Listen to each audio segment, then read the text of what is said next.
ദൈവനാമത്തിന് മഹത്വം ഉണ്ടാകട്ടെ. ഈ ദിവസം കാണുവാൻ തക്കവണ്ണം ദൈവം നമ്മെ സഹായിച്ചു. നാം തുടർച്ചയായിട്ട് ദൈവവുമായുള്ള കൂട്ടായ്മയെക്കുറിച്ച് അല്ലെങ്കിൽ നിരന്തരമായ പ്രാർത്ഥനയെക്കുറിച്ച് ഉള്ള വിഷയമാണ് ഈ മാസം മുഴുവൻ നമ്മൾ ചിന്തിച്ചുകൊണ്ടിരിക്കുന്നത്. ഇന്ന് ഞാൻ വായിപ്പാൻ ഉദ്ദേശിക്കുന്ന വേദഭാഗം 1 ദിനവൃത്താന്തം 14-ാമത്തെ അധ്യായത്തിൽ 10ഉം 11ഉം വാക്യങ്ങളാണ്. അവിടെ ഞാൻ ഇപ്രകാരം വായിക്കുന്നു: അവൻ്റെ വിശുദ്ധ നാമത്തിൽ പുകഴുവീൻ, യഹോവയെ അന്വേഷിക്കുന്നവരുടെ ഹൃദയം സന്തോഷിക്കട്ടെ. യഹോവയെയും അവൻ്റെ ശക്തിയെയും തേടുവിൻ, അവൻ്റെ മുഖം നിരന്തരം അന്വേഷിപ്പിൻ. അപ്പം നാം ദൈവത്തോട് പ്രാർത്ഥിക്കുന്ന ആവശ്യത്തെക്കുറിച്ചാണ് ഇവിടെ എഴുതപ്പെട്ടിരിക്കുന്നത്. അത് കണിശമായിട്ട് നമുക്കറിയാം. പ്രാർത്ഥന, പ്രത്യേകിച്ച് അപ്പോസ്തലനായ പൗലോസ് പറയുമ്പോൾ ഇടവിടാതെ പ്രാർത്ഥിപ്പീൻ. ഈ നമ്മളെ ദൈനംദിന ജീവിതത്തിൽ എപ്രകാരമാണ് ഈ ഇടവിടാതെ പ്രാർത്ഥിക്കുന്നത്? കണിശമായിട്ടും ദൈവമായുള്ള നമ്മുടെ ബന്ധം ഒരു ആത്മീയ ബന്ധമാണ്. അതുകൊണ്ട് നാം എന്ത് ചെയ്യണം? നാം ദൈവത്തോട് പ്രാർത്ഥിക്കുമ്പോൾ രഹസ്യമായി നമ്മുടെ അറയിലിരുന്ന് പ്രാർത്ഥിക്കുക എന്നാണ് കർത്താവായ യേശു പഠിപ്പിച്ചത്. അപ്പോൾ രഹസ്യമായി പ്രാർത്ഥിക്കുന്ന നമ്മുടെ പ്രാർത്ഥന ദൈവം എന്ത് ചെയ്യുന്നു? പരസ്യമായിട്ട് നമുക്കതിൻ്റെ പ്രതിഫലം നൽകും. അപ്പം ആയതുകൊണ്ട് പ്രാർത്ഥനാ ജീവിതം അത് എപ്രകാരമുള്ളതായിരിക്കണം? നിരന്തരമായിരിക്കണം, അത് തുടർച്ചയായിട്ടായിരിക്കണം. എന്ന് പറഞ്ഞാൽ നമ്മുടെ ജീവിതത്തിൽ പ്രാർത്ഥന ജീവിതത്തിൻ്റെ ഒരു ഭാഗമായിട്ട് മാറണം. നമുക്കറിയാമല്ലോ, ഒരു ദിനത്തിൽ നമ്മുടെ ജീവിതത്തിൽ നാം പല കൃത്യങ്ങളും ചെയ്യാറുണ്ട്. പ്രഭാതത്തിൽ എഴുന്നേറ്റ് പ്രഭാത കൃത്യങ്ങൾ ചെയ്യുന്നു, അതിനുശേഷം ഭക്ഷണം കഴിക്കുന്നു, ജോലിക്ക് വേണ്ടി പോകുന്നു. അപ്പം ഇങ്ങനെ തുടർന്നുള്ളതായ ദിനകൃത്യങ്ങളിൽ അതിൻ്റെ ഭാഗമായിട്ട് പ്രാർത്ഥന ഉണ്ടായിരിക്കണം. അപ്പോൾ അതിനെക്കുറിച്ച് പറയുമ്പോൾ പ്രാർത്ഥിക്കുന്ന എപ്രകാരമാണ്? ഹൃദയം നുറുങ്ങിയതായ പ്രാർത്ഥന നമ്മുടെ ദൈവം കേൾക്കുന്നു. അപ്പോൾ ആ ഹൃദയം നുറുങ്ങുക എന്ന് പറഞ്ഞാൽ കണിശമായിട്ടും ഭൗമിക ലോകത്തിൽ നമ്മെ ആവരണം ചെയ്യുന്ന അനേക കാര്യങ്ങളുണ്ട്.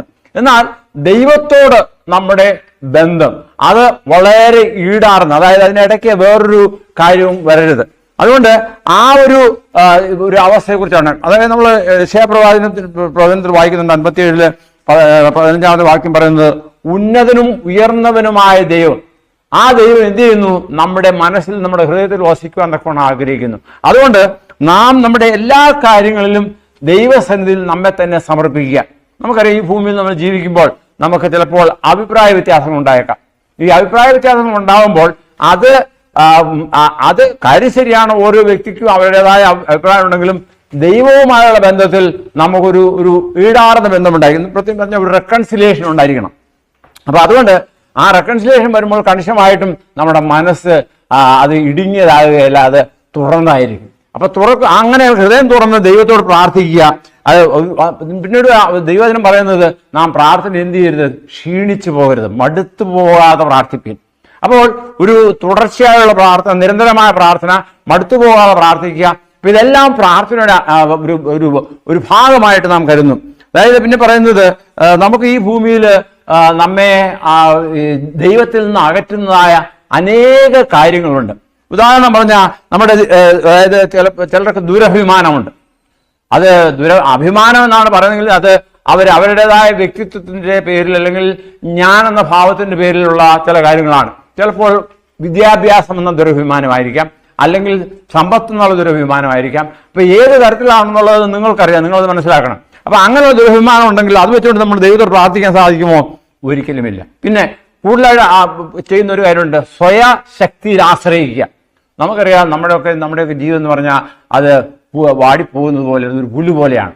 എന്നാൽ ചിലർ അങ്ങനെയല്ല, ഞാൻ 100,000 വർഷം ജീവിക്കും, അല്ലെങ്കിൽ ഞാൻ ഇന്നത കാര്യങ്ങളൊക്കെ ചെയ്യും, വലിയ വലിയ ഉന്നതമായ ചിന്താഗതികളും താല്പര്യങ്ങളും. എന്നാൽ അതൊന്നും നമുക്കത് ആവശ്യമില്ല. കാരണം ദൈവത്തോട് എടുക്കുമ്പോൾ നാം ഒന്നുമില്ലാത്തവരാണ്. ആയതുകൊണ്ട് നാം നമ്മെ തന്നെ താഴ്ത്തുകയും ദൈവസന്നിധിയിൽ നമ്മെ തന്നെ സമർപ്പിച്ചുകൊണ്ട് ദൈവത്തിന്റെ ഒരു മകളാണോ ചിന്തയോടുകൂടി പ്രാർത്ഥനാ ജീവിതം നയിക്കുക. അതിനായിട്ട് ദൈവം നമ്മെ കൂടുതലായി ശക്തിയിരിക്കട്ടെ. കാരണം ദൈവത്തിന്റെ കൃപ ഒന്നുകൊണ്ട് മാത്രമാണ് നമുക്ക് ജീവിക്കാൻ സാധിക്കുന്നത്. അതുകൊണ്ട് ദൈവത്തിന്റെ കൃപയിൽ ആശ്രയിച്ച് ദൈവത്തിന്റെ കൃപയാൽ നാം ജീവിക്കുക, നടക്കുക, നമ്മുടെ ജീവിത ചര്യകൾ ഏർപ്പെടുക. ആ കൂട്ടത്തിൽ പ്രാർത്ഥന നമുക്ക് വളരെ അത്യാവശ്യമാണ്. ആയതുകൊണ്ട് ഇന്നീ ദിവസം തുടങ്ങുമ്പോൾ കണിശമായിട്ട് നല്ലൊരു പ്രാർത്ഥനാ ജീവിതമുള്ളവരായി, നിരന്തരമായി പ്രാർത്ഥിക്കുന്നവരായി, ഇടപെടാതെ പ്രാർത്ഥിക്കുന്നവരായി, അതായത് ദൈവമായുള്ള നമ്മുടെ ബന്ധത്തിൽ അത് ഈടാർന്നതായിരിക്കണം. അതിന് ദൈവം നമ്മെ സഹായിക്കട്ടെ, ദൈവത്തിന്റെ പരിശുദ്ധാത്മാവ് നമ്മെ ശക്തീകരിക്കട്ടെ എന്ന് പറഞ്ഞുകൊണ്ട് നമുക്ക് നമ്മുടെ തലകളെ ഉണക്കി പ്രാർത്ഥിക്കാം. ഇന്ന് പ്രത്യേകിച്ച് പ്രാർത്ഥിപ്പാൻ ആരുടെയും പേര് തന്നിട്ടില്ല എങ്കിലും, അതായത് നാം ഇന്ന് ദിവസം ജന്മദിനമുള്ളവർക്ക് വേണ്ടി പ്രാർത്ഥിക്കാം. നമ്മുടെ തലകളെ വണക്കാൻ പ്രാർത്ഥിക്കാം. ഞങ്ങളെ സ്നേഹിക്കുന്ന സ്വർഗീയ വാഴ്ത്തപ്പെട്ട പിതാവേ, അങ്ങയുടെ സന്നിധിയിലേക്ക് ഞങ്ങൾ തന്നെ ഒരു പ്രാവശ്യം കൂടെ താഴ്ത്തി സമർപ്പിക്കുന്നു. ഈ ഒരു ദിവസം ഞങ്ങൾ കാണുവാൻ സഹായിച്ചു. എന്നിട്ട് നിങ്ങൾ കേട്ടതുപോലെ പ്രാർത്ഥനാ ജീവിതമുള്ളവരായി ജീവിക്കാൻ സഹായിക്കണമേ. ഇന്ന് ജന്മദിനമുള്ളവർക്ക് വേണ്ടി പ്രത്യേകിച്ച് പ്രാർത്ഥിക്കുന്നു. ദൈവങ്ങളുടെ ആയുസ്സും ആരോഗ്യവും ധാരാളമായി നൽകണമേ. അവിടുത്തെ വരവിനോട് ഞങ്ങൾ ഒരുക്കണമേ. എല്ലാം യേശുവിൽ കൂടെ താഴ്മയോടും വിനയമായി ചോദിക്കുമ്പോൾ കൃപയോടെ കേൾക്കുമാറാകണമേ. ആമേൻ. ദൈവമേ ഈ ദിവസം പൂർണ്ണമായും കാക്കുമാറാകട്ടെ.